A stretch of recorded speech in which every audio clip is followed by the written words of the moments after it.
top Senate Republican leader, Mitch McConnell, has directly blamed Donald Trump for the riot at the US Capitol 2 weeks ago. Mr. McConnell said the mob was, I quote, fed lies and provoked by the president. On Mr. Trump's last day in office, US officials say 12 National Guards have been removed from inauguration duties following vetting. There's concern about a possible insider attack as Joe Biden is sworn in. Mr. Biden is heading to Washington on the eve of his inauguration. At a send-off event in Delaware, he said these were dark times, but things can change. In other news, 12 miners trapped underground after an explosion at a Chinese mine have expressed gratitude for the food and medicine delivered to them. State media says one of the group is in a critical condition with a serious head injury. Janet Yellen, President-elect Joe Biden's nominee for Treasury Secretary, is scheduled to testify today before the Senate Finance Committee, which will vote on her nomination. The former Federal Reserve Chair will have to face the economic damage of the pandemic if she's confirmed. A move by President Trump to lift bans on most travel into the U.S. from Europe, the UK, and Brazil has been rejected by President-elect Joe Biden. The change was supposed to go into effect on January 26th. Biden's incoming press secretary said that the new administration does not intend to lift the restrictions which were imposed last spring. The developer of the Keystone XL oil pipeline is planning to announce some overhauls, hoping it won't be stopped by the incoming Biden administration. Canada's TC Energy is investing $1.7 billion in solar, wind, and battery power to eliminate all greenhouse gas emissions from the project by 2030. Aides to Biden have previously said he plans to revoke the permit. His team declined to discuss the report, but said his position hasn't changed. Turning to the markets, in Asia, we saw the Nikkei and the Hang Seng close the day up, while the Shanghai Composite saw a decline. U.S. futures are set to open in the green. Looking ahead to today's earnings calendar, both Bank of America and Goldman Sachs will report their quarterly results. We'll also hear from Netflix. We start with the latest on the coronavirus in Japan. Health ministry officials have confirmed the number of daily deaths nationwide reached a new high Tuesday at over 100.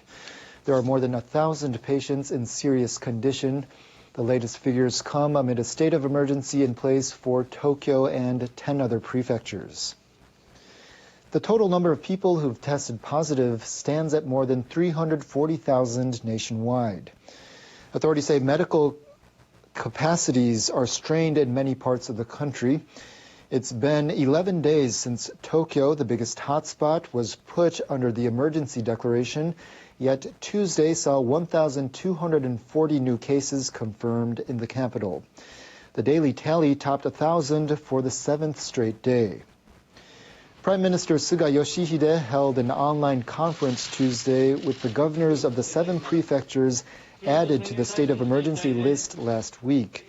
They've agreed to secure more hospital beds to respond to the situation.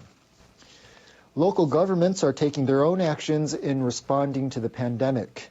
Hiroshima Prefecture in western Japan decided to conduct large-scale PCR tests targeting 800,000 citizens as early as next month. But officials say the fight against the virus needs to be stepped up as new evidence shows that a more contagious strain could be spreading within Japan. 3 adults in central Japan's Shizuoka Prefecture were confirmed on Monday to be infected with the new variant first found in the UK. It's the first time that people with no clear transmission route have been diagnosed with the variant. People in Shizuoka said they were alarmed to hear the news. I live in the mountainside, so I need to come to town when necessary. I'm so scared of just taking a walk around. The variant came even in a rural area like Shizuoka. I have no idea what to do. The World Health Organization says the new variant can spread more quickly. An infectious disease expert says it changes the outlook on the pandemic. It's becoming very hard for us to imagine how the current third wave will turn out. But I think the period of the pandemic might linger. In response to new variants of the virus, the health minister said a follow-up center is being established to monitor conditions and movements of people who arrive from the UK and other areas. Prime Minister Suga says the government will move swiftly to start a vaccine rollout and has put Regulatory Reform Minister Kono Taro in charge. Suga's remark came after he received a list of recommendations compiled by the ruling Liberal Democratic Party's task force on the virus. They call on the government to work with municipalities to secure a swift vaccine delivery and venues. The government plans to start vaccinations for medical workers in late February and the elderly in late March, followed by people with underlying health conditions. The minister in charge of the rollout asked for cooperation for a swift inoculation. Countries such as the United States and Britain are struggling to promote their programs, so it's going to be challenging in Japan. I'd like to see cooperation from everyone across the country. Kono added he plans to work out a specific timetable after hearing from the relevant ministries, agencies, and local authorities. In China, officials say at least 4 people have been infected with new strains of the virus. The government is stepping up border control measures. State-run media say a student who returned to Shanghai from Britain in mid-December was the first. The report says the others were detected in Guangdong and Shandong provinces. They'd returned from Britain and South Africa. Authorities in Beijing have extended the quarantine period for overseas arrivals from 2 weeks to 3. People are also required to report their health condition for another 7 days. Health officials say vaccines developed by domestic pharmaceutical companies are effective against the new strains. They're promoting mass inoculation. One person has died after an accident involving multiple vehicles in Japan's northeast, which has been hit by heavy snowfall. 17 others have been hospitalized. 2 sustained serious injuries. Police said about 140 vehicles were affected by the incident on a 900-meter stretch of the Tohoku Expressway in Osaki City, Miyagi Prefecture. It occurred shortly before noon on Tuesday. Local weather officials say a maximum wind speed of about 100 kilometers per hour was recorded around the time. The expressway operator says visibility was reduced to near zero.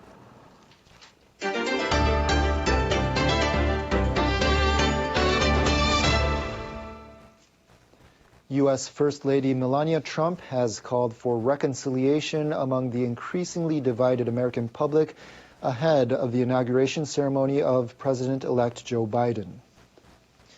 The outgoing First Lady posted a farewell video on Twitter.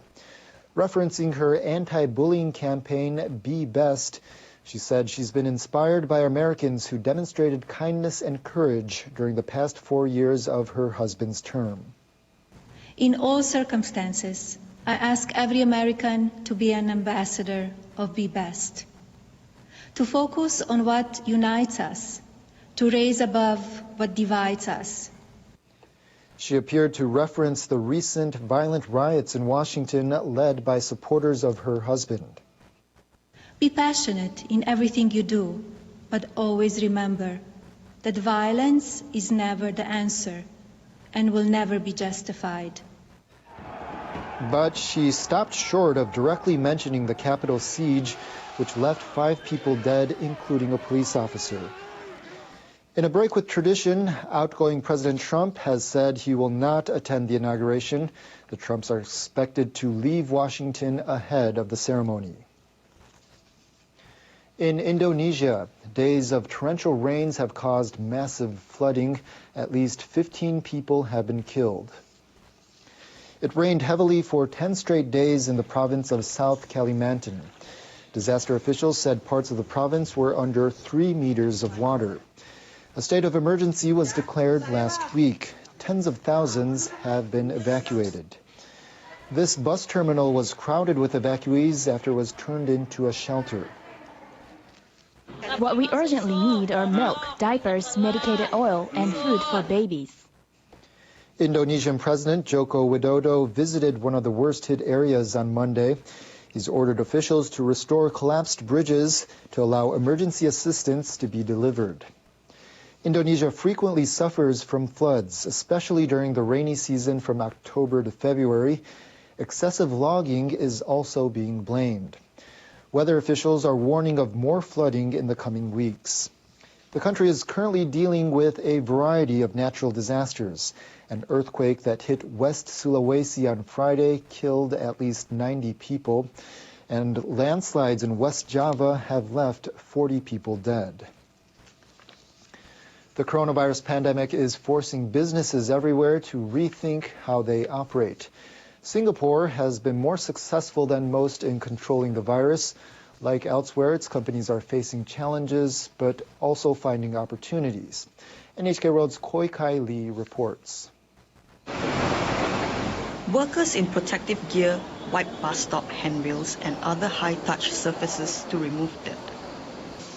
Then, they spray disinfectant. The company they work for says the chemical will protect from the coronavirus for 1 to 3 months. Originally focused on cleaning private jets, the business has expanded to service transport facilities and restaurants. Sales are up 10%. We are using aircraft standard to other industries. So we are keep on evaluating ourselves to explore what are the best way to do it in terms of this disinfection industry. The work from home trend has created different opportunities. Many people suddenly need a good office chair at home. This man bought one in April. If we have to work many hours, like Monday to Fridays, on the same chair, a comfortable chair makes you less tired. A Japanese furniture supplier that's been outfitting offices in Singapore for about 30 years is looking more closely at the needs of telecommuters. It opened a showroom in September with a 7-meter tall display case. Customers can compare chairs at a glance and then try them out. About 100 items were sold in 3 months. I never imagined working from home this much. All of a sudden, the home environment is important. We'll make arrangements so workers in Singapore can operate in an environment where they won't be constrained by time or place. The hospitality industry has been especially hard hit. One hotel operator suffering a slump in guests has its eyes firmly set on the post-coronavirus world. Its main focus until now was running suburban business hotels for migrant workers. Occupancy rates at one point this year dropped near 40%. But the company recently expanded by purchasing 4 central hotels from an owner in financial trouble. They'll mostly be for tourists, a bet on a future rebound in travel. Whenever we face a crisis or a problem, we innovate and we try to iterate to find ways to solve the problem and reinvent ourselves. Needing new ideas and a willingness to adapt, the pandemic is forcing companies to change the way they work.